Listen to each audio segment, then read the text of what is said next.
श्री गणेशाय नमः. श्री सरस्वत्यै नमः. मम श्री सद्गुरवे नमः. श्रीमद्गुरुदेव दत्तात्रेयाय नमः. तुझ विण मज तैसे जाहले देवराया, विलग विषम काळी तुटली सर्व माया. सकळ जन सखा तू स्वामी आणिक नाही, वमक वमन जैसे त्यागिले सर्व काही.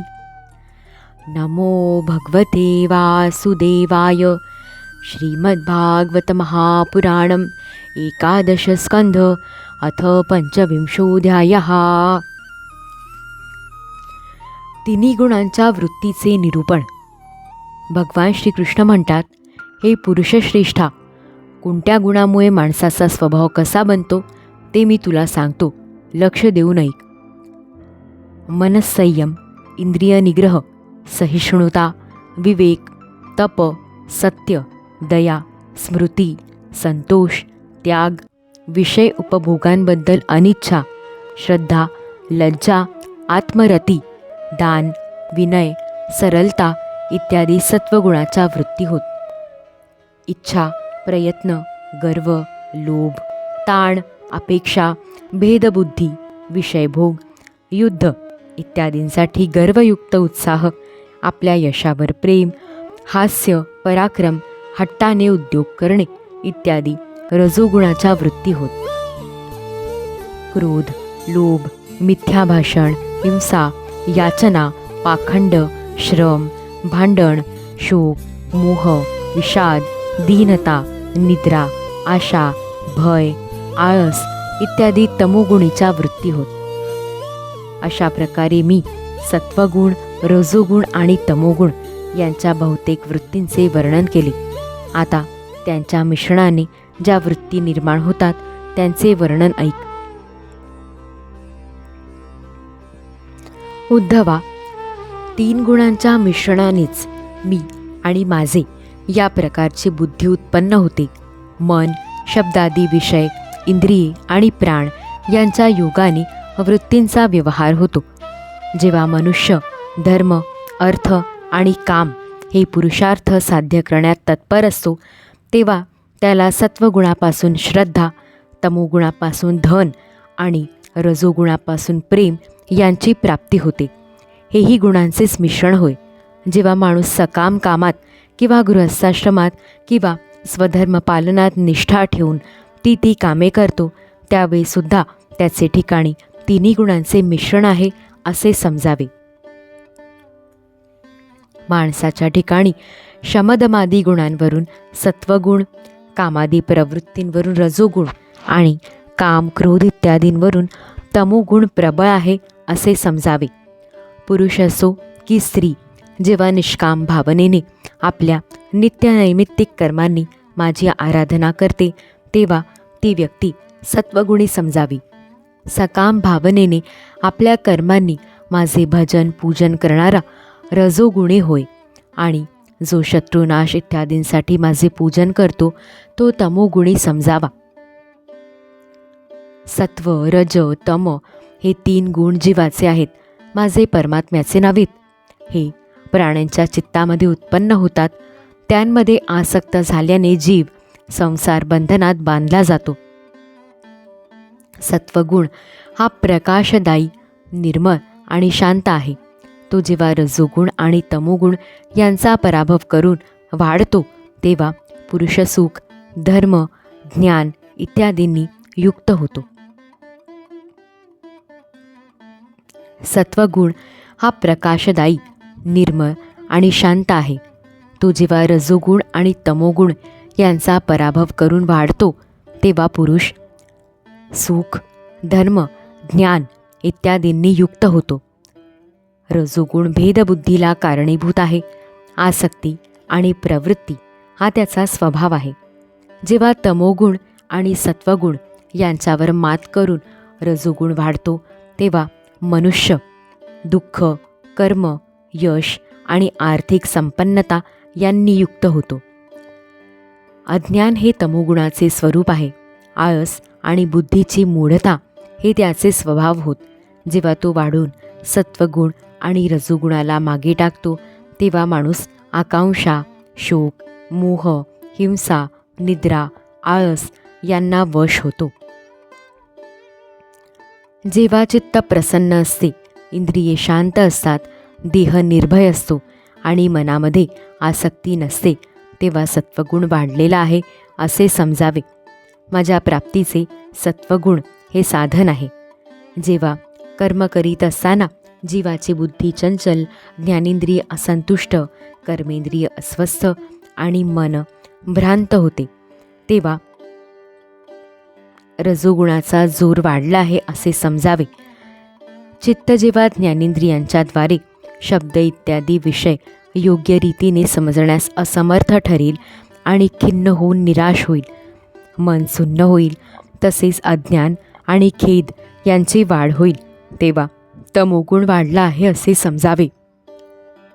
उद्धवा, सत्वगुण वाढल्यावर देवतांचे, रजोगुण वाढल्यावर असुरांचे आणि तमोगुण वाढल्यावर राक्षसांचे बळ वाढते. वृत्तींमध्ये सुद्धा अनुक्रमे सत्व इत्यादी गुण वाढल्यावर देवत्व, असुरत्व आणि राक्षसत्व प्रधान निवृत्ती, प्रवृत्ती किंवा मोह यांचे प्राबल्य दिसून येते. सत्वगुणामुळे जागृती, रजोगुणामुळे स्वप्न आणि तमोगुणामुळे सुषुप्ती असते असे समजावे. तुरीय अवस्था आत्मरूप असल्याने या तिहींमध्ये साक्षीत्वाने एकरूप होऊन व्याप्त असते. वेदाभ्यासामध्ये तत्पर असणारे ब्राह्मण सत्वगुणांच्याद्वारे उत्तरोत्तर वरच्या लोकांमध्ये जातात. तमोगुणामुळे जीवांना वृक्ष इत्यादी पर्यंतची अधोगती प्राप्त होते आणि रजोगुणामुळे मनुष्य शरीर प्राप्त होते. सत्वगुणाच्या वृद्धीत मृत्यू आला असता स्वर्गाची प्राप्ती होते. रजोगुणाच्या वृद्धीत मृत्यू आलेल्याला मनुष्य लोक मिळतो आणि तमोगुणाची वृद्धी असताना ज्याला मृत्यू येतो त्याला नरकाची प्राप्ती होते. परंतु जे त्रिगुणातीत असतात त्यांना माझीच प्राप्ती होते. जेव्हा आपल्या धर्मानुसार केलेले कर्म निष्काम किंवा मला समर्पित केले जाते तेव्हा ते सात्विक होते. ज्या कर्माच्या अनुष्ठानामध्ये एखाद्या फळाची अपेक्षा असते तेव्हा ते राजस होते आणि कर्म करण्यात एखाद्याला त्रास देणे इत्यादी भाव असतो तेव्हा ते तामसिक होते. एकमेवा द्वितीय आत्म्याचे ज्ञान हे सात्विक ज्ञान होय. देहयुक्त आत्मा कर्ता भोगता आहे असे समजणे हे राजस ज्ञान आहे आणि केवळ शरीरालाच आत्मा मानणे हे तामस ज्ञान आहे. आणि गुणातीत ज्ञान हे माझ्या स्वरूपाचे खरे ज्ञान होय. वनात राहणे हा सात्विक निवास आहे, गावामध्ये राहणे राजस आहे आणि जुगार इत्यादी चालणाऱ्या घरात राहणे हा तामस आहे आणि माझ्या मंदिरात राहणे हा निर्गुण निवास आहे.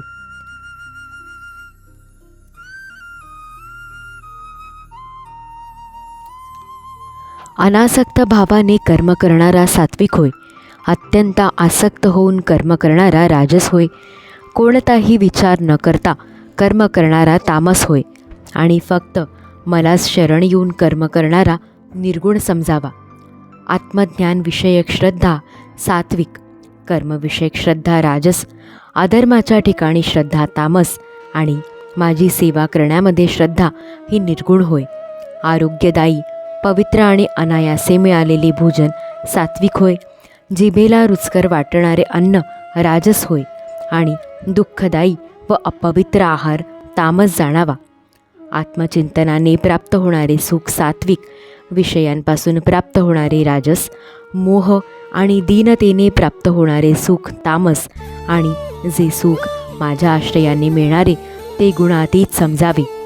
वस्तू, स्थान, फल, काल, ज्ञान, कर्म, कर्ता, श्रद्धा, अवस्था, निरनिराळी शरीरे आणि निष्ठा हे सर्व त्रिगुणात्मकच आहे.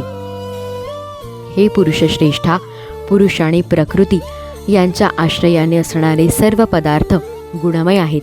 मग ते इंद्रियांच्या अनुभवाचे असोत, शास्त्रांनी सांगितलेले असोत अथवा बुद्धीने विचार केलेले असोत. जीवाला योनी किंवा गती त्या त्या गुणकर्मानुसार मिळतात. हे सौम्य, जो जीव चित्तात उत्पन्न होणाऱ्या विकारांवर विजय मिळवतो तो भक्तियोगाने माझ्यामध्ये निष्ठा ठेवतो आणि त्यामुळे माझे स्वरूप प्राप्त करून घेतो. म्हणून शहाण्या माणसांनी तत्त्वज्ञान आणि साक्षात्कार यांची प्राप्ती करून देणारे हे मनुष्य शरीर मिळाल्यावर गुणांची आसक्ती दूर करून माझेच भजन करावे. विचारवंताने सावध राहून सत्वगुण अंगीकारून रजोगुण आणि तमोगुण यांवर विजय मिळवावा, इंद्रियांवर ताबा मिळवावा आणि आसक्ती सोडून माझ्या भजनी लागावे. चित्तवृत्ती शांत करून कोणतीही अपेक्षा न ठेवता सत्वगुणावर सुद्धा विजय मिळवावा.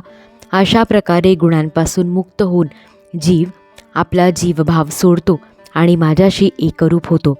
जीवभावातून मुक्त झालेला जीव अंतःकरणात उत्पन्न होणाऱ्या विकारांपासूनही मुक्त होतो आणि ब्रह्मस्वरूप माझ्याशी एकरूप होऊन पूर्ण होतो. मग त्याचे कोठेही येणे जाणे होत नाही. अध्याय 25 समाप्त. इति श्रीमद्भागवते महापुराणे पारमहंस्या संहिताया एकादशस्कन्धे पंचविंशोऽध्यायः. ऋषिकेशमेवाग्मनकायजातं हरे ज्ञानतो विश्वसाक्षिन्